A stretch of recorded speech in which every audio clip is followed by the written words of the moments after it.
Buhay pa ang loko, nagpapanggap ka pang patay sa harap ko. Ikaw na kapal ng mukha. Ngayong araw, isa ka ng bangkay. Isusuksok ka pa rin ni inay sa karwahe ng pamilya Wu.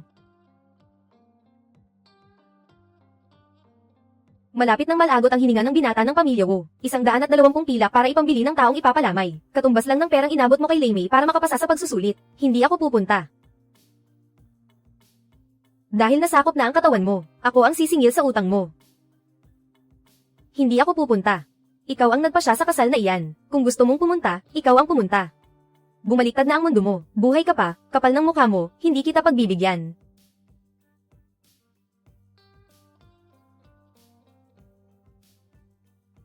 Mas mabuting umasa sa sarili kaysa umasa sa iba. Ikaw na sumabit sa ikatlong silid na lumpo. Akala mo ba makakapasok ka sa marangyang pamilya Wu sa kabiserang bayan? Iyan ang biyayang pinagpagiran ng 8 ninuno mo. Huwag kang magmataas. Ibenta ang sariling anak na babae sa halagang 120 pilak para ipalamay sa bangkay. Kung ganyan nakalaki ang biyaya mo, mas mabuti pang ikaw na lang ang pakasal doon. Ipinapasa ko na sa iyo ang biyayang iyan. Naglalakas loob ka pang magsalita ng ganyan. Ngayon, hindi kita palalagpasin ng buhay. Matandang Shi. Kung magwawala ka pa ng ganito, masisira ang magandang araw ng pag-alis ng Young Master. Kaya nyo ba ang kapalit niyan? Manugang na babae ng pangatlong anak, tumigil ka sa kakaling-galing dyan. Nangingialam ka pa. Pangatlong anak ng pamilya Shi, patay ka na. Hindi ka pa ba lalapit at tutulong na atali siya? Loko ka. Sinabi ko na ng 3 beses, ikaw mismo ang sumunod ng maayos sa karwahe. O ako na ang dudurog sa mga binti mo. Hilahin niyo siya paakyat.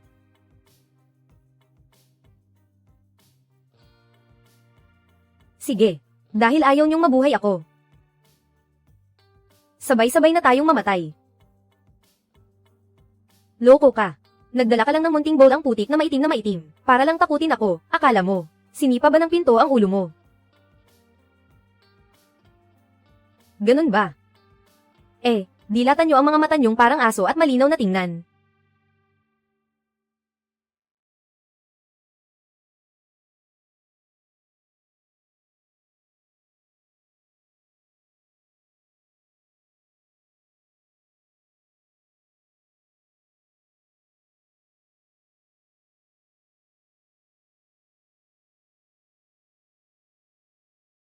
Dao Zhang Xiansheng.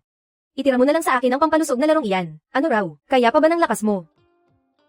Dalagang Wu. Hindi mo ba naaawa ang inyong young master na nag-iisa? Sakto. Sabay-sabay na tayong bumaba, mas masaya kapag marami. Unahin po ninyo. Hindi, binibini Shi. Hindi na ako magmamaneho.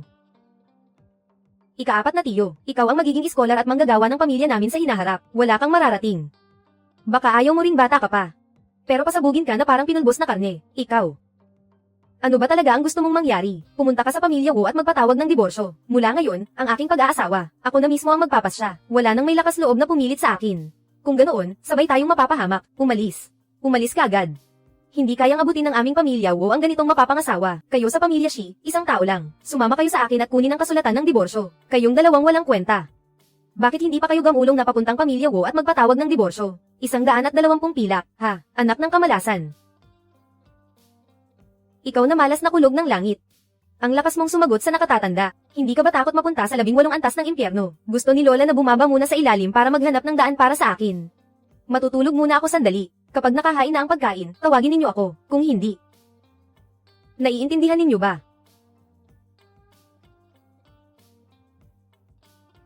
Mahigpit at masalimuot ang batas ng dinastiyang Daliang. Kapag wala kang pinanggalingan, para ka ng isang taong tago sa dilim. Kapag nahuli, diretso kang gagawing alipin at ipagbibili. Tumakbo ka, isang patibong na walang takas. Kapag babae ay gustong maging hiwalay na may sariling bahay, maliban na lang kung wala siyang pamilya ng asawa, o kaya, namatay ang asawa at naging balong babae. 16 na ako ngayon. Ang batas ng dinastiyang Daliang. Ang mga babaeng 18 anyos na hindi pa nakakapag-asawa, ang sapilitang pinapakasal ng opisina, ang tumututol ay ikinukulong. Ang manatili sa pamilya Shi ay katumbas ng kamatayan. At kung maghihintay pa ng 1 taon at saka lang dumating ang utos ng opisina, kamatayan din iyon. Mukhang kailangan kong wasakin ang sitwasyong ito. Iisa na lang ang daan. Kung lahat ay patibong, ako na ang pipili ng isang maayos at mapapakinabangan na masasabitan ko. Mas mabuti nang may buhay pa kaysa wala. Pero, ang usapin ng pagpapakasal ay hindi dapat minamadali. 3 o 4 na talampakan, hindi kalakihan, pero sapat na. Ang banal na bukal na ito ay kayang palakasin ang katawan at kalusugan, at pagandahin ang kalidad ng mga pananim. Para sa isang modernong eksperto sa agrikultura na tulad ko, talagang regalo mula sa langit na para bang may bonus pa. Noong una, akala ko si pinsang babae ay nagyayabang lang. Ngayon gusto ko na talagang sunugin siya sa 3 halijing insenso, pagtatanim at pagyaman, paggawa at pagpapatayo ng mga bagay. Lahat ay nakaasa na sa kanya. Ang orihinal na katawan na ito ay masyadong pinagmalupitan at pinakubkab. Kailangang alagaan muna bago gumaling. Ate, kumain na tayo.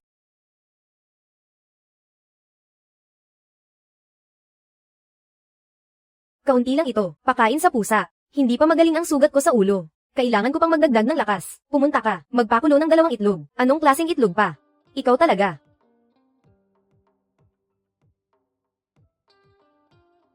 Dalawang araw mula ngayon, lubusang mababagsak sa kahihiyan ang mga tao ng pamilya Shi. Gusto ko ng itlog, hindi sila mangangahas na hindi ibigay yun sa akin. At kung karne naman ang gusto ko, kakagaitan na lang nila ang sakit at bibilhin iyon para sa akin. Talagang kawawa si Xiao Zikai ng Nayong Shaxi. Nakapasa na sana siya, pero bigla pang bumagsak ng ganoon. Sabi nila, wala raw silang perang pambili ng gamot, pero mahina na raw ang buhay niya. Hindi man lang siya inaasikaso ng pamilya Xiao. Hindi ba nga siya dati ay isang general? Si General Xiao. Siya raw ay nagdala ng isang malupit na loob sa pamamagitan ng pag-aasawa ng batang babae, para sa anak ng batang asawa niya.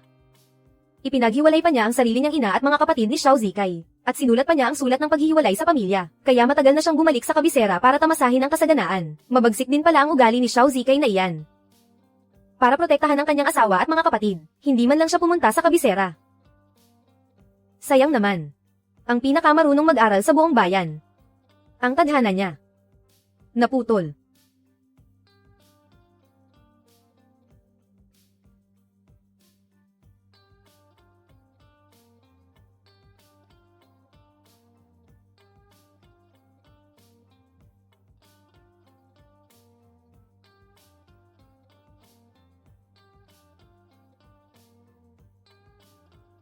Iniligtas ka ni ate. Hindi tumatanggap si prinsipe yan. Salamat, ate. Napakalaking kabutihan at ganti. Tiyak na magbabayad ako sa urge pagdating ng araw. Hindi na magising si kuya.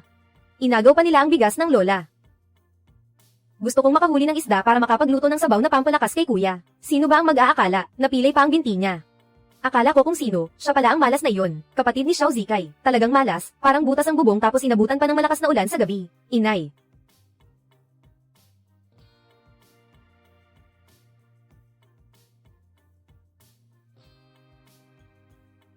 Nahulog ako sa ilog. Si ate ang nagligtas sa akin. Salamat sa iyo. Niligtas mo ang buong pamilya namin. Tiyak na gagantihan ka namin. Mahina man ang ugali, pero totoo ang malasakit niya sa bilangguan. Ang mga taong ito, ang kukulit. Ate, palitan mo na ang basa kong damit. Madaling sipunin sa tag-init. Huwag kang mimentas. Wala si Lola na pumapasan sa lahat. Wala ring masyadong tuso at mapagkutsang kamag-anak. Kahit kapos kami ng kaunti, madali namang pakisamahan ang mga tao dito. Malambot at maamo si Lola. Maalam ang batang kapatid na lalaki. Hindi ba ito ang pinapangarap kong pagre-retiro? Mag-aasawa ka ba? Wala nang gaanong meron ng pamilya ngayon, pero magaling silang mag-asikaso sa manugang. Pinahihirapan ka lang namin. Si Inay Xiao pala ay, may mabait at hindi mapagmatigas na ugali, kaya siguro madali lang siyang pakisamahan. Ate, kung hindi kasya ang damit mo sa iyo, aayusin ko pa. Inay, bukas makalawa, magdadagdag ako ng tubig. Hindi na, ate, abala ka pa, parehong 8 taong gulang. Ang batang ito at ang mga matitikas na batang lalaki ngayon ay talaga namang magkabilang dulo ng mundo. Mabuti rin pala ang ganitong kalagayan sa pamilya Xiao. Madali silang pakisamahan. Kaya kung alagaan sila, at may maaasahan na rin sila. Ang hindi ko lang alam ay kung anong klase ng tao talaga si Xiao Jinkai hanggang sa kaibuturan. Noon, habang nasa templo ako, sinubukan ng aking guro gumawa ng isang uri ng gamot na pambaba ng lagnat. Kung kampante kayo, maaari kong tingnan si Xiao Zikai. Subukan lang natin. Naniniwala ako sa iyo, Ginang. Pakiusap, tingnan mo si Dalang, Ginang. Basta bumaba lang ang lagnat niya at magising siya. Kahit gawin kitang kabayo o baka, ayos lang. Basta mabayaran kita. Hindi na kailangang gawin mong baka o kabayo. Titingnan ko muna ang pasyente bago ako magsalita.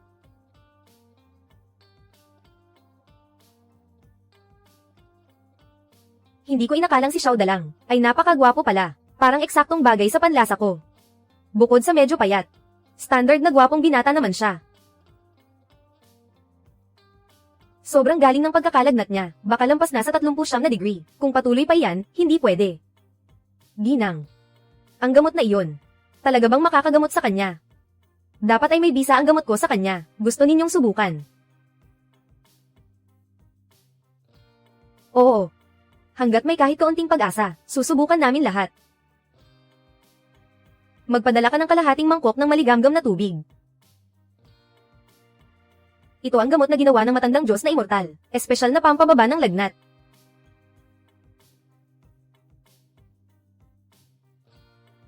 Nawawala na siya ngayon sa ulirat. Hindi niya yun malunok ng masyadong mabilis. Dahan-dahan mo siyang alalayan sa tiyan. Huwag ka nang maingay pa.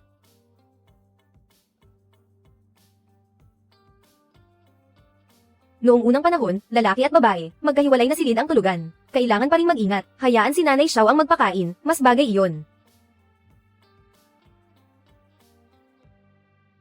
Paisa-isa lang, bawat ilang sandali isang butil lang. Kung uminit ulit siya, pakainin mo na naman siya ng gamot na pampababa ng lagnat na ito. Kung hindi siya nilalagnat, huwag mo siyang pakainin ng madalas. Maraming salamat, dalaga. Ang buong pamilya namin ay lubos na may utang na loob sa iyo. Salamat, kapatid na Reyna. May pupuntahan pa ako sa ilog para manghuli ng isda. Suriin ninyong mabuti siya muna. Kung may mangyari, sa kanyo ako tawagin. Kapatid na Reyna, pwede ba akong sumama sa iyo? Hindi na sumasakit ang binti ko. Kakamasahin lang muna siya ni kapatid na Reyna. Huwag kang mag-alala, babantayan ko siya. Nakita siguro ni Erlang ang sinabi ni Ate Shi. Bawal ang pagtakbo kung saan-saan. Kapatid na Reyna, mag-ingat ka sa dulas. Natapakan mo na, kapatid na Reyna, ang galing mo talaga. Oo nga. Kapag nakita ito ni Nyang at ni kapatid na Reyna, siguradong matutuwa sila.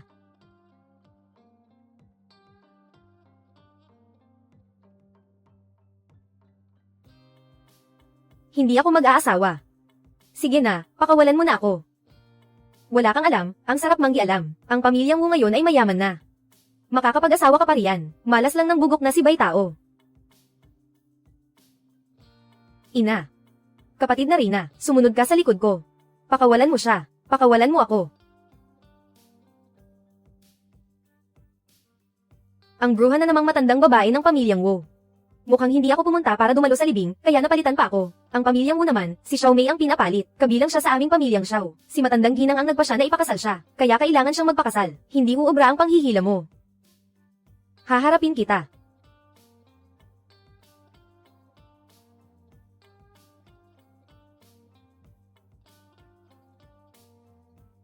Tumaba ang loob mo, ha? Tingnan natin kung hindi ka pagbigyan ni inay ng kulay sa mukha.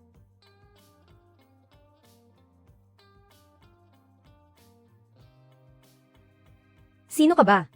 Pakialam mo ba ang mga walang saysay na bagay? Kung hindi, pati ikaw ay papaluan ni inay. Nadaanan lang niya ito. Kung gusto mo siyang bugbugin, ako ang bugbugin mo. Walang kinalaman sa kanya. Ang walang saysay na gulong ito ngayon, ako na mismo ang bahala. Ina. Una kitang tuturuan ng leksyon, tapos saka kita pagbabayaran. Hindi ko inakalang bukod sa pangit ang bibig mo, mahilig ka pang mamalgi at mamutot ng tainga. Palamuti ng bangayan, aalugin ka ni inay hanggang mamatay ka. Kung makita pa kitang muli, na inaapi ang anak na babae ng pamilyang Xiao, bawat beses kitang makita, isang sampal din ang aabutin mo. Kapatid na Reyna, ang galing mo talaga. Ang kapatid na babae ng pamilyang Xiao ay akin. Kung gusto ninyong hulihin siya ng pamilyang Wu, at ituring siyang magiging manugang at ipagsama sa libing. Kung gayon, wala na akong magagawa kundi hayaan kayong mga Wu, lahat ng tao, na sumama sa ilalim at makipaglibing kay Ginoong Wu. May lakas ka pa bang gumamit niyan? Ipasabog ang pamilya Wu, gusto mo ring mabulok sa kulungan. Bakit ako pa ang gagawa ng pagsabog? Dahil si Xiao Mei. Madadami din kayong lahat sa libing. Anong klaseng kamatayan ang hindi rin naman kamatayan? Mas nakakamiss pa ang sarili mong mamatay. Padadalhan ko siya ng ilang maliit na itim na bola. Hahayaan ko siyang isama ang mga tao ninyo sa pamilya Wu. Sabay-sabay silang bababa para maging kasama. Hindi ba mas masaya pa kung ganoon? Kahit mamatay ako, isasama ko pa rin ang mga tao ng pamilya Wu. Sabay-sabay tayong mamamatay. Salamat, Ate Shijia, sa pagtatagpo. Ako na ang bahala sa bagay na ito. Hindi ka madadamay. Mabilis talagang mag-isip ang dalagang ito. Maaaring turuan pa. Noong nakaraan, isinugang mo ang buhay mo. At may dahilan ka pang patawarin. Sa pagkakataong ito, pakialam ko na ang walang pakialam na ito. Talagang mapapagalit mo ng husto ang pamilya Wu. Ano bang klaseng bagay ang pamilya Wu? Hindi ba't isa lang silang mayamang mga ngalakal sa kabayanan? Akala mo ba kaya nilang takpan ng langit sa isang kamay? Kung iyan ang sabi mo. E di talagang pakikialaman ko na itong usaping ito. Hindi ko alam, Xiao Mei, kung marinig kong pamilya Wu na bumibili ulit ng babaeng isasama sa libing. Sino ang bibili? Sa kanya ko ipapadala ang maliit na itim na bola. Isama ko kayong mga tao ng pamilya Wu para sabay kayong umakyat sa langit. Sige. Tandaan na ng pamilya Wu ang sinabi natin. Maghintay ka, ako ang maghihintay, ha? Basta kayo, huwag kayong makialam at dumating na kayo. Umuwi tayo sa bayan. Bani, bakit bigla na lang kayong umalis? Hindi pa nga natutuloy ang usaping pampamilya, kung hindi ninyo kayang magpasya sa sarili ninyo, huwag na kayong pumunta sa pamilya Wu para sabihing magpapakasal kayo. Umalis na.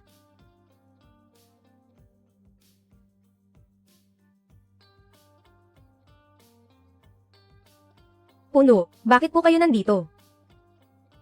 Nahiwalay na ni Hanseng ang sarili niya sa inyo. At tuluyan na rin niyang pinutol ang ugnayan sa inyo. Ngayon, heto kayo tumatakbo para ibenta ang kapatid niya. Ano ang ibig sabihin niyan? Puno, baka po nagkakamali kayo ng intindi. Hindi po kami nagbenta ng tao.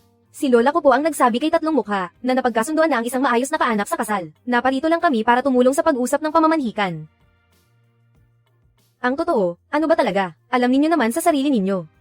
Kami, ang angkan ng Xiao Sanayong Shaxi, ay walang naunang halimbawa na nagbenta ng dalagang isasama sa libing, at hindi papayagan na mangyari ang ganitong bagay. Kung maglakas loob kayong sumuwi, hindi kayo kawan ng angkan. Oo, alam na po, Puno, huwag po kayong mag-alala.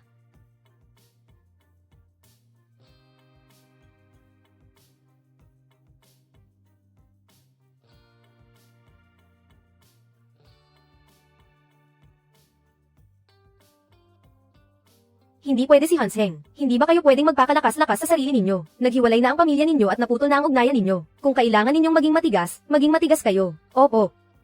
Sana lang gumising na agad si Hanseng. Oo nga. Kung magising lang agad si Shenga, ayos na sana.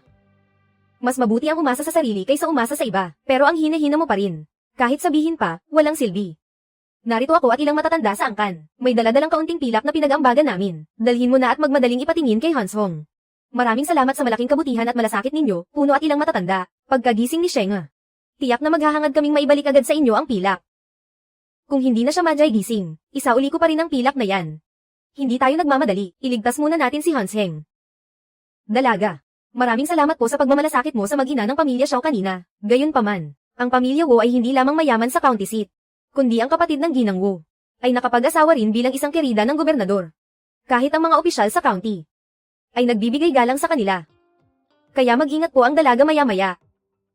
Wala yan, inay. Natural lang tumulong kapag may nakita kang inhustisya, di ba? Mag-ingat ako. Dalaga Ching Luo.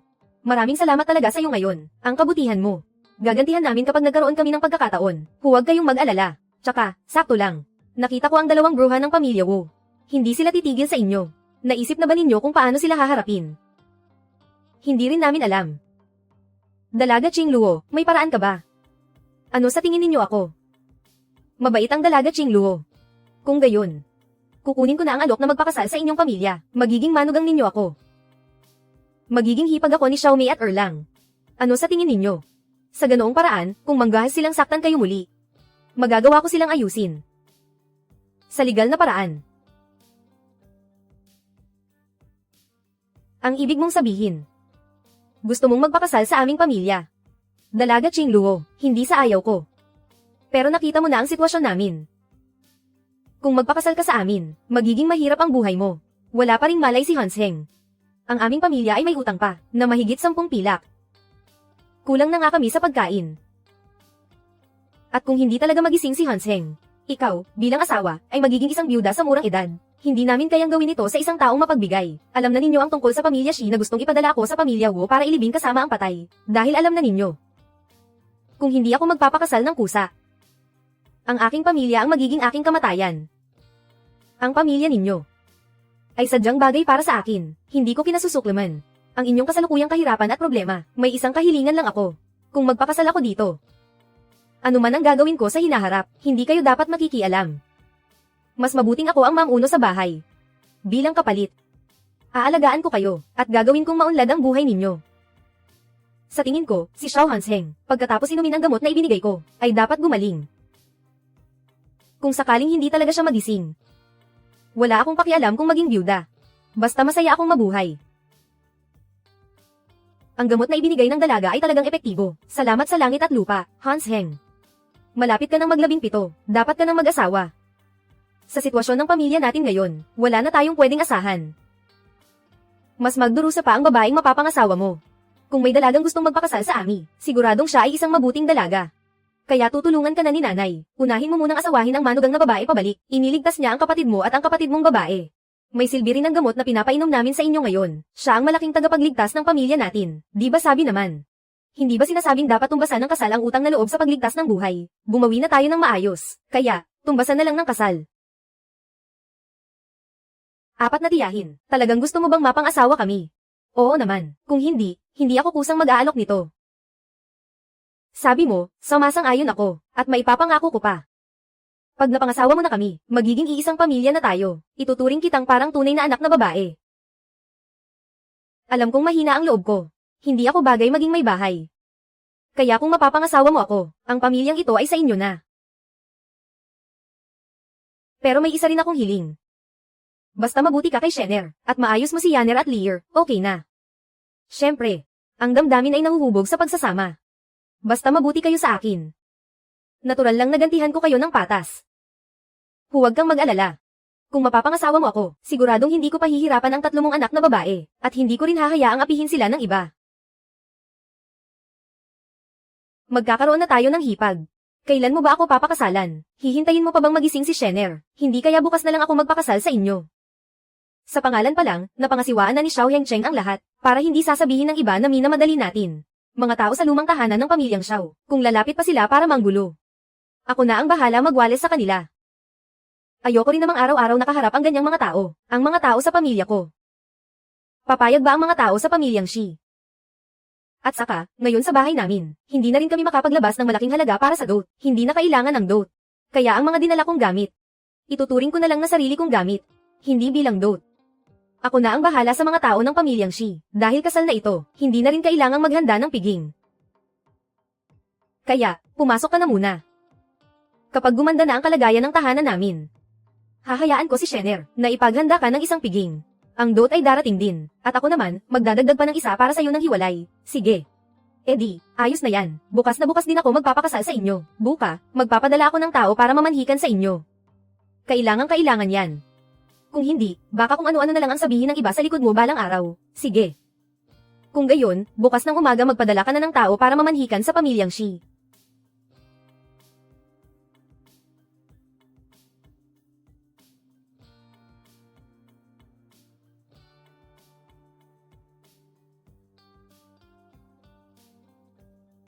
Maluluto na ang isda, unahin mo munang iprito hanggang magkulay ginto, saka mo nilagang maigi. Kaunti na lang ang mantika sa bahay. Lola, gusto mo bang malasahan ang lagkit ng ubas na baging? Igisa mo siya. Uhaw na ako, pakiabot nga ako ng 1 tasa ng tubig na tsaa. Inumin mo na. Medyo mahina pa rin ang kalidad ng tsaa na ito. Buti na lang at hindi na kailangang uminom ulit mamaya, mag-aasawa na ako. Anong kalokohan yan? Bukas na bukas din ako magpapakasal sa inyo. Aling pamilya? Ang pamilya ni Xiao sa kabilang dulo ng pader sa Nayong Shaxi. Ano? Hindi mo naman ikakasal kay Hansheng, ha? Alam mo bang si Hansheng ay hindi pa rin nakakagising? Kung mapapangasawa mo siya, malamang magiging byuda kaagad. Alam mong wala na silang pera para bumili ng gamot. Siyempre alam ko, tingnan ko lang ang lagay ng bahay nila. Kaya ko gustong mapang-asawa siya, kahit maging byuda ako roon. Mas mabuti pa rin kaysa sumama sa inyo sa hirap na buhay. Baliw ka na ba? Kung hindi lang nangyari ang mga huling pangyayari sa pamilya Xiao, talagang maayos naman ang sambahayang iyon. Pero ngayon, napakalaking bitag na iyan. Maging bitag man, mas mabuti pa rin kaysa sa bitag ng pamilya Shi, hindi ba? Kaya mo nasabi iyan. Dahil ba hindi nila kayang ibigay ang dote? Pinalaki ka namin ng ganito. Tapos ibubugaw ka lang namin kung saan-saan. Hindi dapat may dote ba? Kung walang pera, hayaan na lang silang mangutang. Oo nga. Kahit paano, kung gusto kang pakasalan ng pamilya Xiao, dapat ilabas nila ang 12 pilak na dote. 12 pilak. Sige na rin, hindi ko lang alam kung may pambayad ba kayo sa kabulukan ng kapalaran ninyong iyon. Huwag mong kalimutan. Ako ang pinalaki ninyo. 3 taong gulang pa lang ako, nagtatrabaho na ako. Pagsapit ng 5, ipinadala na ako sa templo. Bawat buwan, kinukuha ninyo pa ang sweldo ko. Kaya sigurado ka bang kayo ang nagpalaki sa akin? Huwag kayong magmukhang kawawa kung hindi naman kayo. 1 sentimo ng dote, wala kayo. At kailangan ninyong bayaran pati ang utang na loob ninyo sa akin. Ano? Hindi lang kayo hindi magbibigay ng dote, kailangan pa namin kayong bayaran. Hindi ba dapat lang na may kabayaran? Sa mga nagdaang taon, ako ang pinagsamantalahan ninyo hanggang sa maubos ang dugo ko. Kung ganoon, sa bigas na lang ninyo ako bayaran. Bigyan ninyo ako ng 100 gin ng magaspang na bigas. At iyong 3 sako ng dilaw na munggo at berdeng munggo sa kusina. Kukunin ko na rin. Hindi pwede. Hindi ko hinihingi ang opinyon ninyo. Nagbibigay lang ako ng abiso para makapaghanda kayo. Kung talagang ayaw ninyo. Sa totoo lang, pwede rin. Kung ganoon, hindi na ako mag-aasawa. Araw-araw, hindi pwedeng mawala ang itlog, karne, at kanin. Kung hindi, ako mismo ang maiinis. Baka hindi ko mapigilan ang sarili ko, at padadalhan ko kayo pababa para makasama ninyo ang gulo. Gustong ipaayos, gustong kaskasin, o gustong sabunutin. Pumili kayo ng isa. Saang pamilya ba sanayon natin ang may asawang babae na ganito? Kaya ako na ang mauuna sa pagbati. Natupad na namin ang lahat ng hinihingi ninyo. Pag napangasawa mo ang pamilya Xiao, kung hindi magiging ayon sa gusto mo ang buhay, hindi ka namin tutulungan na tumindig. Ngayon, wala rin kayong mapagkakapitan, pero balang araw, pwede pa akong sumandal sa inyo. Hindi ako tanga. Pero ang sinabi mo, napaisip ako. Kunin mo ang papel at panulat. Isulat natin. Isulat mo ang sinabi ni Old Shisan ngayon lang, na kahit ano pa ang kahinatnan ko sa hinaharap. Hindi ko na kailangang humingi pa ng tulong o pamamahala ng pamilya ng dalaga na sumulat nito. Pag nakapag-asawa ako sa pamilya Xiao, mabuti na rin maging byuda ako sa hinaharap, o kaya'y mahiwalay at magdiborsyo. Hindi na ako tatanggapin ng pamilya ng dalaga kapag bumalik ako. Siyempre, kung sakaling yumaman ako sa hinaharap, wala rin kayong karapatang makinabang lang ng libre. Isulat mo rin ito, dalhin mo at ay pasulat mo sa kanya.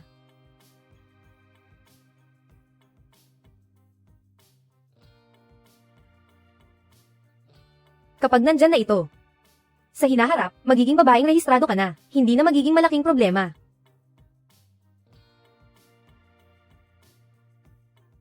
Ate, ako ang susando sa inyo pauwi. Kayo mismo ang pumili na magpakasal. Sa susunod, huwag na kayong umiyak at bumalik, huwag kayong mag-alala, hindi na ako babalik dito. Ang kinatatakutan ko lang ay kayo sa hinaharap, ang luhang pumupunta sa pintuan para magmakaawa sa akin, na naginip ka lang. Pero kahit umiyak pa kayo at lumapit para magmakaawa sa akin, hindi rin ako papansin sa inyo. Babayaran ninyong lahat ang mga ginawa ninyo kamakailan, ang kapalit. Ang ibig mo bang sabihin, naghihiganti sa akin ang pamilya Wu? Mukhang may alam ka na. Ang pamilya Wu ba ay nakatingin, sa maliliit na itim na bowl ang ibinigay ng aking maestro. Hindi ko alam ang sinasabi mo. Tama nga. Pero ang kinatatakutan ko lang ay wala silang panahon para sa ganti at paghihiganti. Sige na, isa lang itong laban na nilaro natin ngayon, may araw din tayo. Aalis na tayo. Ikaw na ang mauna. Sige, aalis na tayo. Ate, maayos na akong nakaupo. Tayo na. Pasensya na sa'yo. Ayos lang. Salamat sa langit at lupa.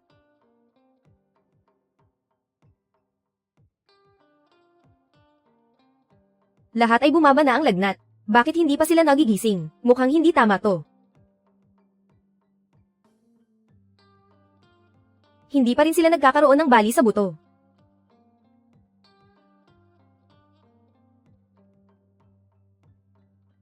Masarap bang hawakan? Okay lang ang pakiramdam, sadyang sobrang payat lang.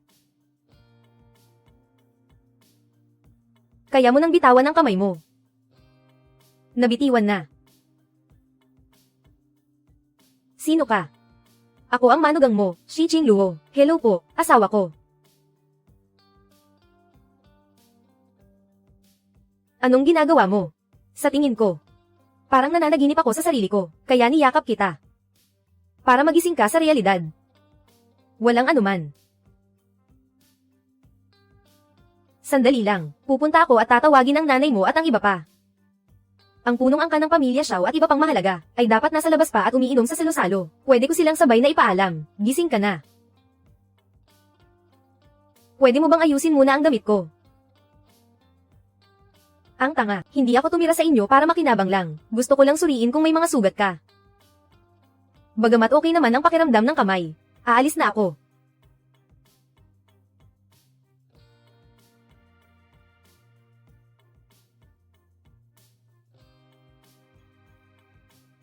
Nagugutom ka na ba? Oo. Sayang, mukhang nalilito ka at halos 10 araw na. Pero hindi pwedeng ganyang klase ng ulam ang kainin. Pwede mo ba akong tulungan ulit? Pwede mo ba akong buhatin sandali? Gusto kong maupo ng kalahating upo. Sige. Maraming salamat.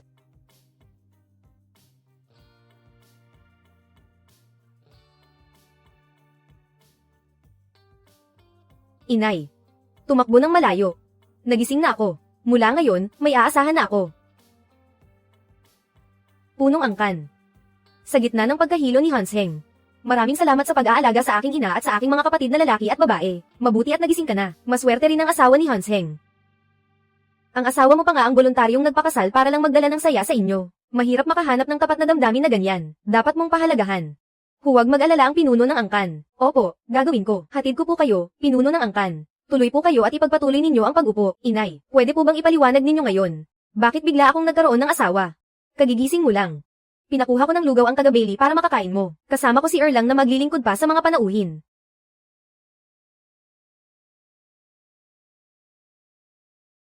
Halika, inumin mo ito. Ano ito? Matamis na tubig, pampalakas ng katawan mo. Pansamantala, pamilya tayo. Huwag ka nang magpakapormal. Anong pansamantala tayong pamilya? Gusto kong makaalis sa mga mapang-ipang kamag-anak ng Shi, at ayoko ring mapunta sa ganong klase, sa bahay na sobrang istrikto at kontrolado ng nanay. Ako naman, matigas ang ulo ko. Ayokong dinuduro o dinidikdik ng iba, sa totoo lang. Ikaw ang kusang lumapit sa akin. Sa tingin ko, bagay na bagay iyon sa akin. Ang ibig kong sabihin, kung sakaling hindi tayo magkaayos sa hinaharap, at may iba kang minamahal, o may nagugustuhan kang iba, pwede tayong maghiwalay ng maayos. Kaya nga, pansamantala tayong pamilya. Kung mamatay ako nang hindi pa nagigising, hindi ka ba dapat maghintay ng balo? Paano kung pag-aysan ko, mukha akong halimaw? O kaya naman, pangit ang ugali ko pagbangon ko, baka sakaling bugbugin ko pa ang asawa ko. Ano ang gagawin mo noon? Kung mukha kang hindi mapagkakatiwalaan, tiyak na hindi kita papakasalan.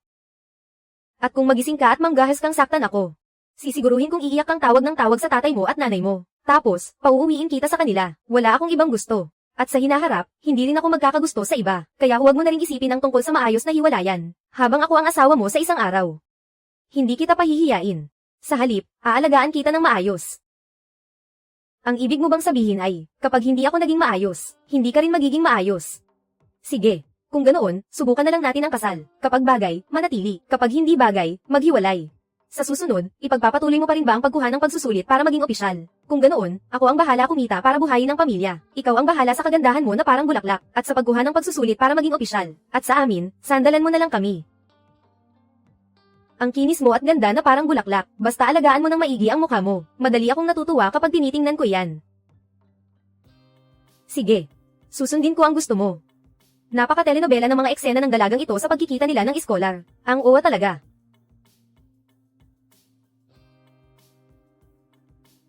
Marunong ka bang bumasa? Oo. Nang nasa templo ako, at nag-aaral ako sa matandang tagapagturo ng templo, habang pinag-aaralan ko ang paggawa ng gamot ng guro ng templo, tinulungan namin silang itala ang oras ng pagsisindi ng kalan, ang mga pagbabago sa gitna ng proseso, at ang oras ng pagsara ng kalan at iba pa. Kaya pala ganun. Maganda ba ang comics na ito? Hindi naman masama. Nakakabagot ako, titingin lang ako kung paano magpalipas ng oras. Gusto mo ba ang ganitong klaseng comics? Ito ang nabasa ko noon, bago ako malito. Mga comics na kinopya ko mula sa kabiserang bayan. Hindi naman ako mahilig talaga magbasa. Pera lang pala ang pinagkakitaan nito. Bakit hindi ka nalang gumawa ng sarili mo? Siguradong mas malaki ang kita kaysa pagkopya ng libro. Hindi ko gets ang mga tagasulat na ito. At ang pag-ibig ni na Xiao Jia. Ayaw ko rin ng ganitong pilit na eksena. Kaya hindi ko magawa. Kung ganoon, anong klaseng eksena ang gusto mo? Pwede kitang bigyan ng mga ideya. Sa plot at mga eksena. Ikaw ang sumulat. Magaling ka sa mga istorya ng mga tagasulat. At sa mga pag-ibig ni na Xiao Jia. Sobra kang nag-iisip. Ang ibig kong sabihin ay, pwede tayong magsulat ng ibang tema. Halimbawa, pagsasanay ng mga immortal. Ang bida ay isang binatang taga-nayon. Biglang nakatagpo siya ng isang pambihirang pagkakataon. Tapos tumahak siya sa daan ng pagsasanay para maging immortal. Isa-isahin mo nga. Sa tingin ko, kaya ko sigurong isulat yon. Nagising na si Shenga. Hindi na rin kailangang ako at si Erlang ang magbantay sa kanya sa gabi. Dinala ko na rito ang kumot mo. Sige, salamat, nanay. Mas gusto mo ba sa loob matulog o sa labas? Akala ko pa, papayagan mo akong matulog sa maliit na banig. Kung hindi lang sa may sakit ka ngayon, tiyak papayagan kitang matulog sa maliit na banig. Kung hindi, doon ka na lang sa labas matulog. Sige. Hindi ka pa rin ba matutulog? Hindi ka ba natatakot na may gawin ako sa'yo? Wala na yata. Ang katawan ko ngayon na parang usbong ng beans, payat na payat at nangingitim na. Tingin ko pwede na itong tibagin. Makakatulog ka pa ba? Mukhang hindi na nga. At saka, isang ihip lang ng hangin mo, baka mabuwal na ang katawan ko, kahit makatulog pa ako. Sigurado ka bang may magagawa ka? Bago ako magkasakit. Napakalakas pa ng katawan ko. Bumalik ka lang sa dati mong gawi, kung wala akong pahintulot. Bawal ang basta isip at basta kilos, kung lalabag ka sa akin. Kakalmutin ko ang ulo mo, matutulog na ako, bahala ka na.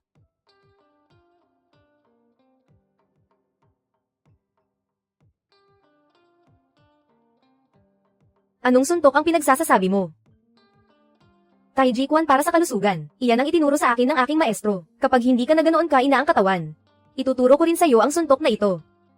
Sige. Alam mo ba ang tofu? Ano ang tofu? Isang pagkain. Gumawa tayo ng tofu ngayon at kainin natin. Iyan din ang itinuro ng iyong maestro. Oo nga. Kailangan ng maalat na tubig para sa tofu. Dinala ko rin iyon mula sa bundok. Pinapanta ko ang mga babae para sabayan akong magiling ng beans. Kapag maayos ang pagkagiling, saka lang magagawa ang tofu.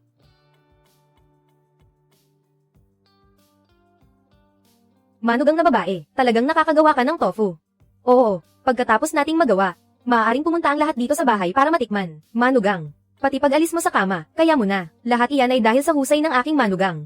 Noong una, sinuwerte siya. Aking binibining parang banal na tao, ang kinuha ko bilang guro. Pagkaraang mapang-asawa ko siya, lalo pa akong biniyayaan ng swerte. Ang taong ito. Ang galing mangbulalas at magpanggap na hari ng bandila, mas malakas pa sa akin kung tumakas. Talagang naging totoo. Sa proseso mo ng paggawa ng tofu, kailangan bang sekreto? Kung kailangan, saka na ako lalabas. Hindi na kailangan. Anong kailangan pang sekreto ng magkakapamilya? Bantayan mo lang at ayos na. Halika, tikman mo muna itong isang mangkok ng soy milk. Araw-araw tuwing umaga, umiinom ako ng isang tasa ng soy milk. Mabuti iyan sa katawan. Hindi masama. Mahilig ka ba sa matamis, o sa maalat? Maalat na siguro. Halika, tunay na kuya, pakisuyo, tunay na kuya. Mas matanda ka sa akin. Kapag tinawag ang tunay na kuya, mali ba? Hindi ba pwede pang tawaging tunay na kuya, kuya? Kung masaya ka, ayos lang. Wala akong pakialam. Wala kang pakialam. Ako ang may pakialam. Puson at galing niya, nalaglag na lahat sa sahig. Sa totoo lang, pwede ring tawagin asawang lalaki. Aba. Gusto mo yata na tawagin kitang asawa ko. Mag-asawa tayo. Tawagin mo akong asawa mo. At tawagin kitang mahal ko. Hindi ba normal na tawagan iyon? Hindi naman ako napilitang mag-asawa ng bulag sa iyo. Ako ang kusang pumili sa iyo. Kaya sa yugto pa lang ng subok na kasal, iyon na ako. Kapag naglakas loob kang magtaksil, uumpisahan kong baliin ang mga binti mo, tapos palalayasin pa kita. Baliin mo rin ang mga binti ko. Kung magsalita ka, edi magsalita ka. Huwag kang damaykit ng ganyan kalapit. Huwag kang hindi maniwala, kapag naglakas loob kang magtaksil. Sisiguraduhin kong baliin ang mga binti mo. Sige, nakikinig ako. Dahil tapat ako sa ating pagsasama, hindi dahil takot akong baliin mo ang mga binti ko. Kaya huwag kang mag-alala, hanggat tapat at hindi ka nagtataksil. Ako ang magtatanggol sa iyo sa hinaharap, sino mang mang-api sa iyo. Ako ang babali ng mga binti niya. Sige. Sa susunod, aasahan ko na ang proteksyon mo. Ang tofu na ito, balak kong kumuha ng mga tao para gawin ito. Tapos kada kalahating kilo, sa presyong pang-unang uring barya, ibebenta sa mga tao sa nayon. Pwede nilang dalhin at ibenta sa bayan. Sa buong mundo. Lahat ay para sa kita. Hanggat kaya nating magkaisa, at makuha ang suporta ng karamihan sa nayon, at may ugnay sila sa kapakinabangan. Maging sa lumang bahay, o sa harap ng pamilyang Wu. May kalamangan tayo. Napakakumpleto ng pagsasaalang-alang mo. Sa tingin ko, maganda yan. Sandali, lalapit ako at kakausapin ang pinuno ng angkan. Pagkatapos, hihilingin ko sa kanya na tulungan akong pumili ng taong gagawa ng tofu. Kuya, nainom mo na ang gamot. Hindi ba mas magaan na ang pakiramdam mo? Bakit ka pa umiinom ng gamot? Kondisyon ito ni Jong Lang sa bayan, ang gamot na pampalakas para kay Dalaong.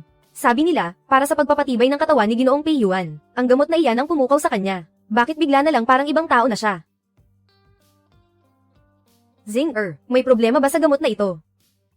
Nainom na ang gamot na ito, hindi lang hindi makakatulong kay Pei Yuan, kundi lalo pa nitong sisirain ang katawan ko, mas lalong humihina, habang tumatagal ininom.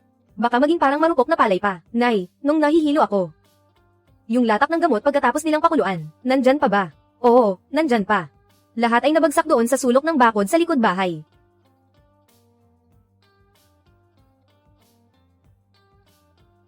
Dati palagi akong nilalagnat ng mataas at hindi nagigising. Iyan ay dahil sa banggaan ng dalawang gamot na iyan. Ang ibig ninyong sabihin ay, ang kondisyong sa bayan, sinadya kang saktan. Wala naman tayong alitan o utang na loob sa kanya. Bakit niya gusto kang saktan? Ikaw at ang lalaking iyon. O ang pamilya niya. May kinamuhian ba kayo sa isa't isa? Kung wala namang alitan. Kung gusto kang saktan ng lalaking iyon, tiyak may nag-utos sa kanya. Baka yung nasa kabilang panig ang may pakana. Ang mga tao sa lumang bahay ay pera ang tinitingnan. Halos magkapantay lang sa pagtingin nila sa kapalaran at kamatayan. Hindi nila ikaiilang gumastos para umupa ng lalaking iyon. At saka bakit nila gusto nilang patayin si Shenner? Naghiwa-hiwalay na tayo, putol na ang ugnayan. Ang mga tao sa lumang bahay ay hindi bibitiw. Pero may taong bibitiw. Para sa babaeng iyon. Hanggat buhay ang pamilya natin. Ayos lang, basta panalo siya sa dulo. At mabahira ng pag-ibig niya sa isang basurang tulad niya. Ayaw niyang. Na ang anak kong ito sa pangalan lang, balang araw ay makapasok sa hanay ng mga opisyal, at lumitaw sa kabiserang lungsod. Ganyan, may mga taong, maghuhukay at lalabas ang mga dating pinagawa, para malaman ng lahat na isa lang siyang babae sa gilid. Ang asawa ng general na wala pa ang pirma. Para malaman ng lahat. Na ang mga pamangkin at kapatid niya, ay walang hiya kung kumilos. Ang anak na babae na inaalagaan ng mga kapatid, ay naging asawa na ni Cheng. Ang galing mo talaga, basurang ama. At yung pamangkin niyang babae, wala ring kahihiyang at napakabangis. Hinatak si Tiyuhin sa kanyang hawak, at mas lalo pang itinulak siyang talikuran ng asawa. Noong nagsisibak ako ng kahoy sa bundok, parang may kumirat sa binti ko. Tapos naman hinat lamambat ang mga binti. Sigurado akong may bumato. Eksaktong tumama sa binti ko, kaya ako natamba pababa ng bundok. At muntik nang malunod si Erlang, hindi rin yata ito basta aksidente lang. Kundi may sinadyang magsabi na ang sabaw ng isda raw ay nakamamatay. Kaya siya pumunta para manghuli ng isda. Gusto ng panganay at ikatlong anak sa lumang bahay, na ipakasal ang kapatid sa pamilyang Wu bilang kasama sa libing. Tiyak na hindi rin iyon basta-basta, ang kamay ng babaeng iyon. Ginawa tayong ganito, tapos ayaw pa tayong palampasin. Bakit ba ganoon siya kakitid ang puso? Ang tatay mo, yung walang hiya na iyon, alam ba niya? Hindi mo alam kung ano ang mababago niya. Sa mga bagay na iyan, ang babaeng iyon, dapat hindi niya nalaman iyon. Baka kasi makasama pa sa kanya, sa tingin ng mga taong iyon, siya. Pero kahit paano, kung nalaman na nila. Iiyak lang siya ng todo, na parang api. Sasabihin niyang gusto niyang para sa batang nawala, ipaghiganti. Hindi tatalikuran ng mga hayop na iyon. Sa halip, aaluin pa nila ng kaunti. Ang paghihiganting ito ay dapat. At kailangan pang maghanda, kapag muling kumilos ang babaeng iyon. Ang paghihiganting ito, siguradong gagawin. Hayop sila, hayop talaga siya. Nagkalason na nga, pati sariling anak hindi pinapaligtas. Sa susunod, kung ituring ninyong patay na ang ama nyo, sige. Hindi namin siya aaminin. Ngayon, ayusin muna natin ito. Dahil binili sila para manggulo, malamang. Dapat ay handa na rin sila sa magiging kapalit kapag nag-istow. Ngayon, mahirap pa itong isumbong. Pwede nila itong itanggi. At dadamay pa ang babae. Makalipas ang 2 araw, ako mismo ang pupunta sa bayan para kumuha ng gamot. Sinasadya kong magpahina ang katawan ko para mukhang totoo. Pagkatapos makuha ang gamot. Kung may problema sa gamot na binili roon, kaagad natin itong isusumbong sa opisyal. Oo. Hindi lang siya pauupuin sa kulungan. Pati pangalan ng buong angkan niya, dudurugin natin. Ang mga gamot na basura na iyan, pagdating ng oras, dala rin natin, para may matibay na ebidensya. Bunso, manugang ko, kung itong tokwa mo ay gusto mong palitan, paano? Isang gin ng dilaw na soybeans. Pwedeng ipalit sa isang gin ng tokwa. Ang iba pang paninda, ay ayon lang sa presyo ng tokwa. Gagamitin bilang batayan sa palitan. O kaya diretsong bumili gamit ang pera. 5 wen bawat gin. Palit ako ng isang gin. Narinig ko kahapon ng manugang ko, na ang tokwa ay maaaring ihawin na maasim na gulay. Hindi lang basta lasa, talagang panalo. Bunso, handa na ang isang gin ng tokwa mo, bukod sa ihaw. Marami pa itong pwedeng lutuin. Bunso, manugang ko, ang tokwa ninyo. Dadalhin ba yan sa labas para ibenta? Kailangan din namin gumawa, at dalhin din palabas para ibenta. Hindi namin kailangang ipagsabay-sabay. Kakaunti lang ang tao sa bahay. Wala rin akong ganoong lakas. Kaya kung may naiisip kayo, pwede kayong bumili sa amin. Tapos ibenta sa bayan. Sa ganitong paraan, kikita pa kayo ng dagdag na kita. Kahit pa pumunta kayo sa bayanat, o kaya sa ibang nayon para ibenta. Kung sabay-sabay ang dami, maaabot sa bahay namin, ang pagbili ng higit 3 gin ng tokwa, sa 8 o 9 na dilaw na soybeans lang. Pwede nang makagawa ng isang gin. O 4 na wen bawat gin. Ang ganda ng ganoong pagkakawing, pero sa bahay ninyo ngayon, sobrang kaunti pa ng ginagawang tokwa. Ang kailangan namin, marami, wala rin naman kayo noon.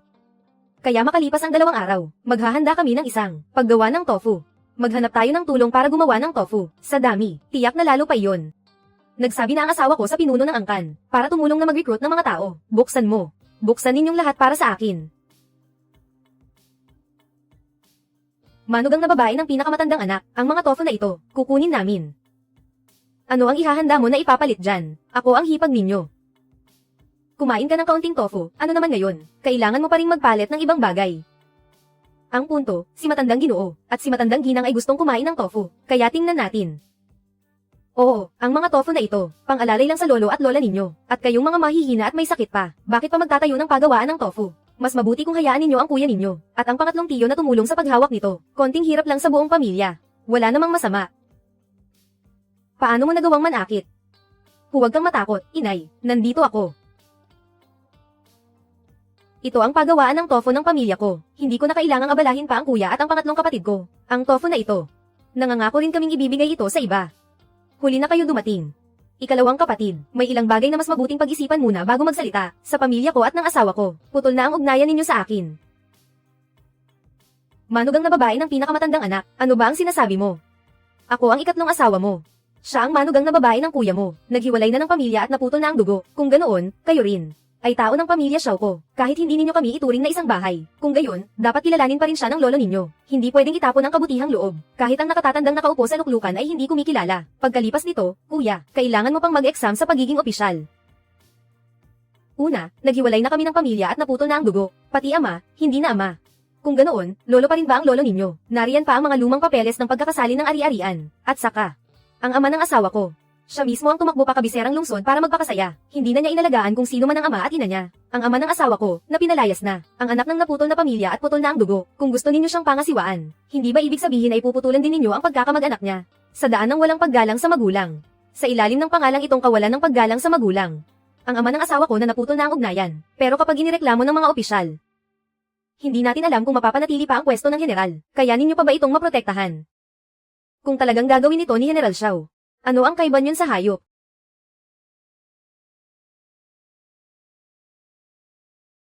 Ang lakas ng loob mong tawagin ang general na hayop.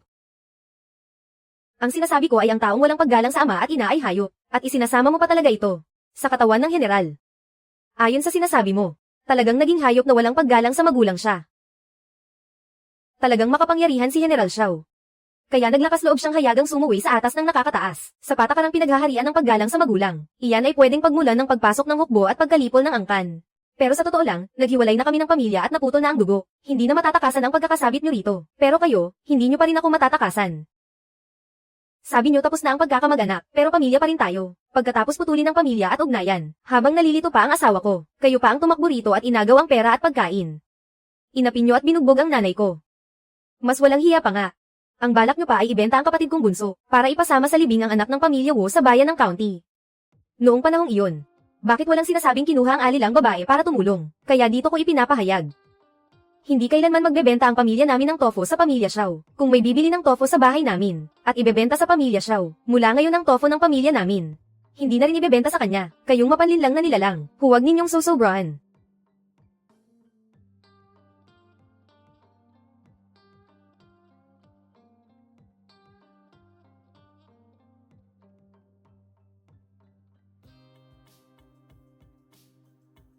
Malinaw na nag-asawa ako dito sa pamilya Xiao. Hindi ako kung sino-sinong mapanlinlang na tao. Hindi ko kakayanin ang ganitong kahihiyan. Kung sisirain niyo pa ang pangalan ko, lalaban talaga ako sa inyo. Hindi kayo tatagal na buhay pa kayo, at ako pa ang maglilibing sa inyo, bilang manugang na babae. Wang Shi, sobra ka na rin. Paano mo nasabing manugang na babae mo siya? Tama, tinawag mo siyang mapanlinlang na tao. Talagang lagpas na kayo sa linya. Bilang manugang na babae. Alam nating lahat, ikaw ang dalagang malinis at walang bahid. Si Wang Shi ay basta lang nagpapalabas ng hangin. Ibaba mo ang kutsilyo.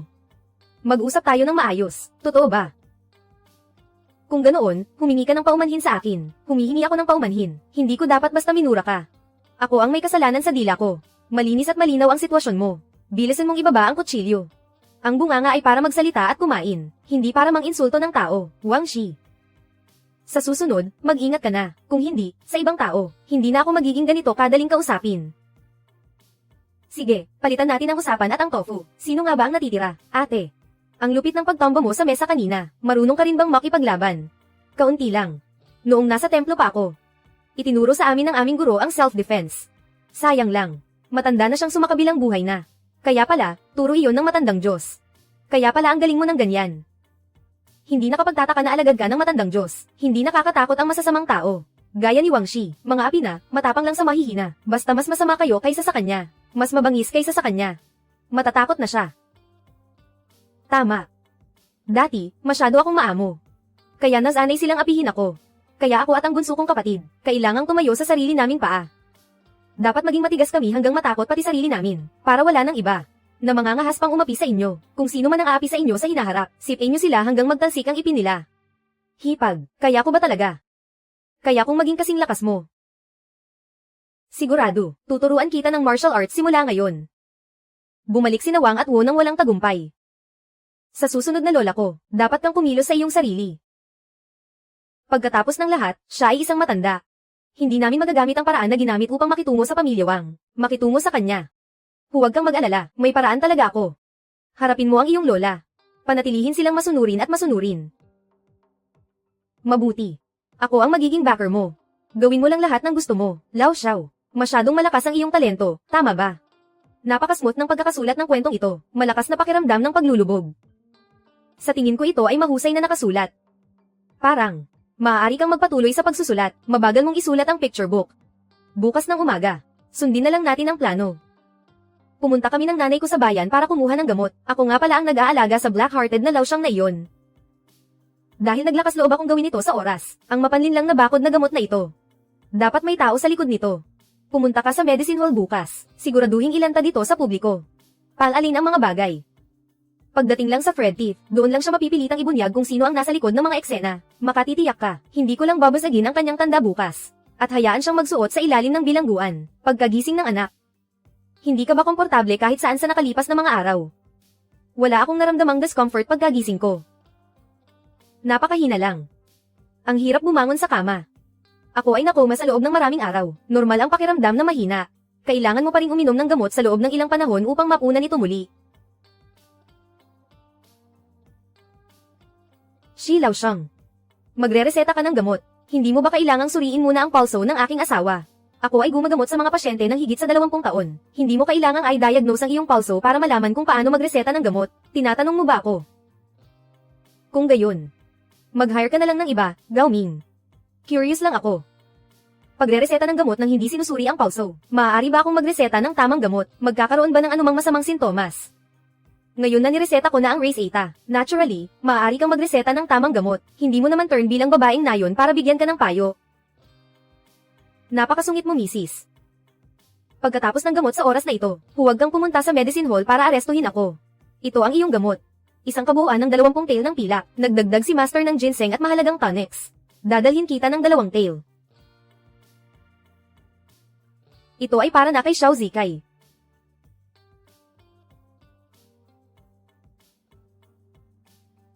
Ito ay ginseng whisker. Siyempre, Shi Laoxiang. Tila hindi ka lamang nagre-reseta ng gamot nang hindi sinusuri ang iyong pulso. Ginagamit din ang peking gamot para magpanggap na ginseng. Sobrang dilim. Kalokohan. Ako ay ginseng whisker. Sinadya mo bang maghanap ng gulo?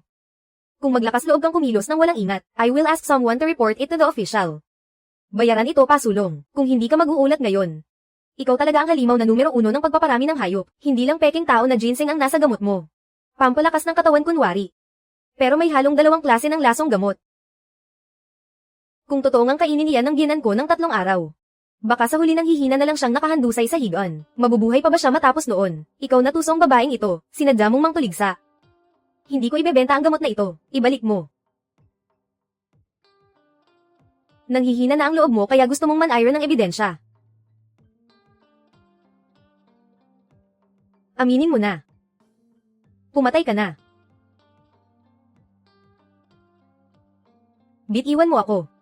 Ina, kuninin ninyo ang lubid. Ikaw na tusong babae, bitiwan mo ako. Siguradong paiitin kita sa sarili mong pakulo. Mga kababaryo. Hindi lang nagbenta ng peking gamot ang manggamot na ito. Sinasadya pa niyang maghalo ng lasong gamot para saktan ang ginan kong si Hanseng. Ngayon din pupunta tayo sa opisina ng county para magreklamo. Kung may sino man sa inyo na nakabili ng gamot dito sa kanya. Dalhin ninyo ang Race Eta at mga sangkap ng gamot. Sama kayo sa amin para ipatest sa kagalang-galang na gobernador at sa doktor ng opisina. Tingnan natin. Kung nalasan na rin kayo sa kanya. Sige. Tungo sa opisina ng county. Matagal na akong may sakit pero hindi pa rin gumagaling. Siguradong may nakasilid na pusa dyan. Sino ang nagpapatunog ng tambol sa bulwagang ito? Ano ang isinasakdal ninyo? Si Shi Qingluo. Nagsusumbong kami sa Ginoong Shi sa ating bayan. Sadyang gumamit ng gamot na hinaluan ng lason, para lasunin ang biyenan kong si Hansheng, at magbenta ng peking gamot para manlinlang at manakit ng mga tao. Ito ang mga salaysay at mga ebidensya. Doktor ng hukuman, suriin ang gamot. Iulat mo sa pinuno. Ang taong gumawa ng race 8 na ito ay may masamang loob. Parang gusto talagang pumatay ng tao. Ang naunang race 8, pwedeng magdulot ng lagnat na pabalik-balik. At mapapabagsak ang malay. Ang bagong race 8 naman na ito, sa tingin ay pampagaling. Pero sa totoo ay may halo itong dalawang klase ng gamot kapag ininom. Lubusang hihina ang katawan. At itong tinatawag nilang panghihina ng katawan ay isa lang talagang uri ng damo sa ligaw. Hindi lang ito nakakapagpalakas kapag ininom, maaari pang magdulot ng hilo at panlalabo ng paningin. Ginoong Shi. Nandyan ang ebidensya ng tao at ng bagay. May iba ka pa bang gustong sabihin? Patawad po, mahal na Ginoo. Patawad po, mahal na Ginoo. Inaamin po ng hamak na mamamayan ang kasalanan. Ginoo. Walang galito alitan ang ginan ko at siya. Bakit niya gagawin ang ganitong kalupitang pakana? Nag-aalinlangan ang Ginoong Shi. Siguradong may nag-uutos sa likod niya. Sabihin mo. Sino ang nag-utos sa iyo na gawin ito, kung may ni isang kasinungalingan? Paparusahan ng mabigat. Sinasabi ko po. Noong kalahating buwan na ang nakalipas. Isang lalaking nakamaskara ang dumating sa akin isang gabi. At binigyan niya ako ng 102 pilak. Para galawin ko ang gamot na ibinebenta ko para sa biyenan kong si Hansheng. Pagsang-ayon niya pagkatapos ng lahat, ay dadagdagan pa niya ako ng 202 pilak, lalaking nakamaskara.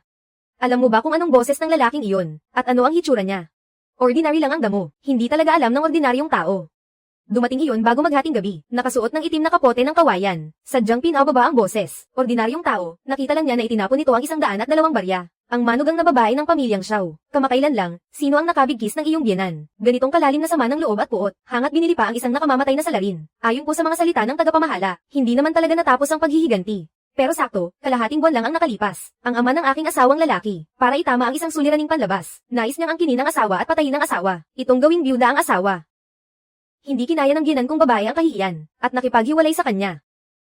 Gamit ang pangalan ng biyenang lalaki ko para palayasin ako sa pamilya ng aking asawa at ang aking ina. Hindi alintana ang mga kapatid na bata pa. Ang aking asawa ay matigas hanggang sa dulo. Galit na galit ang biyenan. At hiniling na putulin ang ugnayang pampamilya ng aking asawa at ako, ang ama ng iyong asawa. Aling general siya. Ang tumatayong dakilang general sa korte, si General Xiao Yuanxi. Si Xiao Yuanxi. Iyong mukhang araw-araw ay astang pasikat at ang laki ng tiwala sa sarili. Isang tuwid kumilos na marangal na general. Sa likod pala, para lang sa isang panlabas na babae, gustong gawing byuda ang asawa. Pati iyong mga hambog na tao na nagtatatwa sa sariling dugo at laman, kayang bilhin ng pabigla sa halagang 102 baryang pilak ang 10 kalalakihan. At ikaw ay kinapuotan niya hanggang sa kaibuturan ng buto. Isa lang ang natirang tagapagbihis niya sa labas. Ang usaping ito, magpapadala ang tanggapan ng taong lihim na magsisiyasat, kung talagang may pinuno sa likod. Hindi niya palalagpasin ng madali, mga tao. Ipasok si 10 kalalakihan at ang mga alagad niya, sa malaking bilangguan, hanggang sa malinaw kung masuri ang lahat ng kasalanan. Ipapatawad at papatawan ng multa.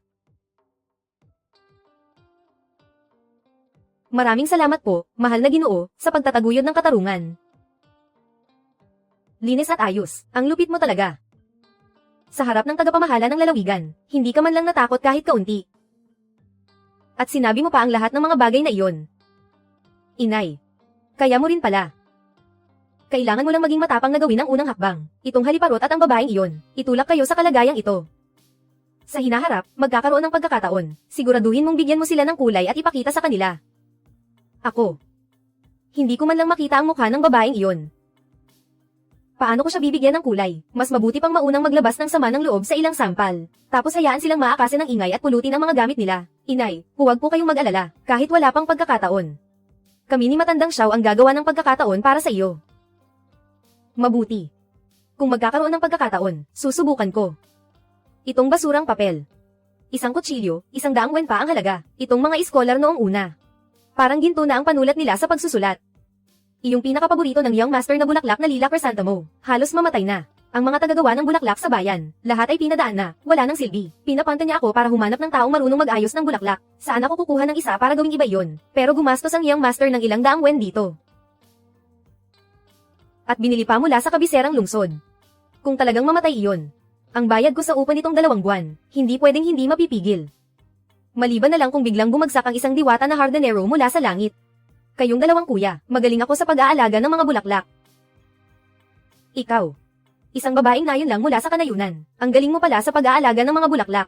Alam mo ba kung ano ang chrysanthemum? Ang guro ko ay si Dawas Tong Watchen. Sa kanya ko natutunan kung paano mag-alaga ng mga bulaklak at magpatubo ng mga ito. Huwag mo nang sabihing pagalingin ang chrysanthemum. Kaya ko ngang magpalaki ng chrysanthemum sa sarili ko. Ang lumilipad na pambihirang matanda mula sa Nayong Shanxi. Ikaw ay disipulo niya, kung totoo man iyan. At saka, ang asawa ko ay ang batang pangatlong iskolar na tanyag sa county, Xiao Hansheng. Para sa pangalan niya, hindi ko kayo maloloko. Kaya pala ikaw ang asawa ni Ginoong Xiao. Pasensya na po. Kung disipulo ka nga ng Dawas Tong Watchen, at asawa pa ni Ginoong Xiao, tiyak na hindi ka nagkakamali, binibini. Kung gayon, sumama na po kayo sa amin pabalik sa Bay Residence para tingnan. Kapag huli na, wala na talagang pag-asa ang bulaklak na iyon. Kayong dalawang kuya.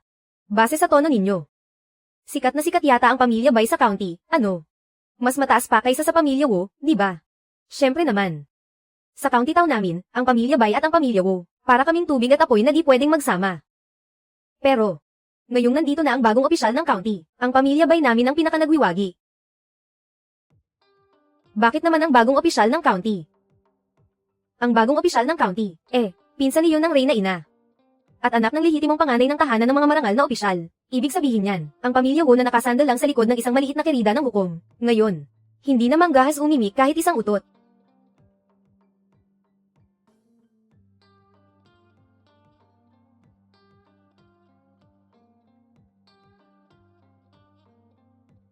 Ginoo, siya ang tinutukoy ko. Ang ginang na mahilig sa bulaklak mula sa Xiao. Ikaw, bulaklak ka yata. Sa flower shop ko, puro mamahalin at bihirang uri ang andito. Baka ni isa wala ka pang nakikita, ano? Ang mga bulaklak dito sa inyo, alam ko lahat iyan. Ang laki naman ng yabang. Sige nga, sabihin mo nga, anong mga bulaklak meron ako rito? Pian-iya, bulaklak ng kawayan, bulaklak ng bundok tsaa, orchideas, gabi na lotus. Ito ang Yujingxiang. Isang uri na galing daw sa langit. Ikaw, paano mo pati iyan nalaman? Sa buong kabisera, iilan lang ang nakakakilala sa bulaklak na iyan. May isang aklat ang guro ko, na espesyal na nagtatala ng mga pambihirang bulaklak at damong gamot sa mundo. Kabisa ko na lahat iyon. Sayang nga lang, kasabay ng matanda ay lumipad na rin ang aklat na iyon. E di kung ganoon, ang dami mo palang alam. Halika nga at tingnan mo itong maliit kong chrysanthemum. Nalalanta, dahil sa init at lambong ng halumigmig, dinala ko ang bulaklak na ito mula sa kabisera. Hindi nito kinaya ang lupa at klima dito, kaya pa itong gamutin. Pero kailangan ko itong maiuwi sa bahay ko. Sa lalong madaling panahon, dapat maingat itong alagaan. Dalhin siya. Hindi pwede, hindi pwede. Hindi pwedeng araw-araw kang pumupunta sa bahay ko para gamutin ako. Ako ang gumastos para sa bulaklak na to. 162 pilak na perang ibinili ng kayamanan. Ang natatanging lihim ng aking guro. Halos hindi na ito maipapasa-pasa. Kung ayaw mo akong paniwalaan, handa na tayong mag-ukit ng pangalan niya sa lapida. Hindi aabot ng 3 araw. Mabulok ang mga dahon, tuluyang matutuyo at mamamatay. Gamutin mo iyan. Bibigyan kita ng 22 pilak. Pero kung mapapatay mo iyan, ibabalik mo sa akin ang orihinal na halaga na 162 pilak. Sige, deal. Gamitin ko ang pangalan ng 3,000 taon ng aking Panginoon na si Hu Shanzi bilang garantiya. Mamamatay ito. Ibebenta ko ang bakal na kinatko ng kapatid kong lalaki para mabayaran ka. Tama ba, inay? Oo, maaaring ako mismo ang magbigay ng garantiya. Maliit na kapatid, magdala ka ng papel at tinta para masubok. Isulat ito bilang patunay. Nakasulat na ang resibo. Dalhin mo na ang bulaklak. Nakasulat na ang resibo, at ang deposito. Deposito, kinuha mo ang bulaklak ko na nagkakahalaga ng 162. Tapos magtatanong ka pa kung gusto ko ng deposito. Kalokohan. Ako nga ang sasalo ng panganib na bayaran ka ng 162. Nag-aayos ng mga bulaklak. Bigyan mo ako ng 52 pilak na deposito. Bawas isang salita, hindi ko tatanggapin ang ganitong trabaho. Ang tigas mo rin. Maliit na kapatid na lalaki. Ilagay mo ang mga bulaklak sa loob niya. Dalhin mo na pasok. Sandali, siksikan na ang sasakyang ito. Magiging gulong-gulo ang biyahe pauwi. Bago pa mamatay ang mga bulaklak, nadiinan na silang lahat. Maliit na kapatid na lalaki. Pumunta ka at ihanda ang kariton. Ihatid mo ang mga bulaklak ko sa Xiao family. Talagang mahal ni Ginoong Bai ang mga bulaklak na parang buhay niya. Kung ganoon, pagtiisan na lang natin ang hirap. Kasama ang mga bulaklak mo, sumabay tayo sa kariton pauwi. Kuya Xiao, sa kabila may nagtitinda pa ng sisiw at bik. Bilisan mo, dalhan niyo ako ng 20 sisiw, at 15 bik. Binibini. Bakit kayo narito? Para bang maghahabi ng bulaklak? Mukhang may dadalhin kayong paninda, ha? Hindi pwedeng basta itambak ang mga sariwang lotes sa kariton na ito. Kapag nahulog ang balat ko, pagagalitan ako niyang master. Huwag kang mag-alala, huwag mo itong ilagay sa loob ng kariton. Maghanap ka ng ilang basket na kawayan. Imahe mo ang mga sisiw at bik. Atali mo sa tabi ng inuupuan ng nagmamaneho mo. Ayos na. Bilisin mo, bumalik ka agad. Huwag mong sayangin ang oras ng paggamot sa bata. Asawa ko.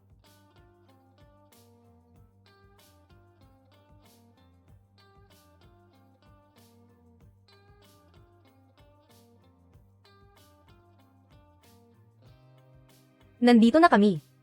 Tingnan mo, may dala akong napakagandang pasalubong. Ang tamis ng ngiti mo, at ang dami mo pang binili. Mukhang ngayong araw sa bayan ng lalawigan, may isang gustong mapahamak.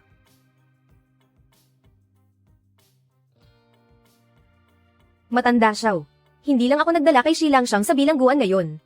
Nakakuha pa ako ng malaking order. Ang isang timbang ng gubot na damo na ito ay 2 pilak lang.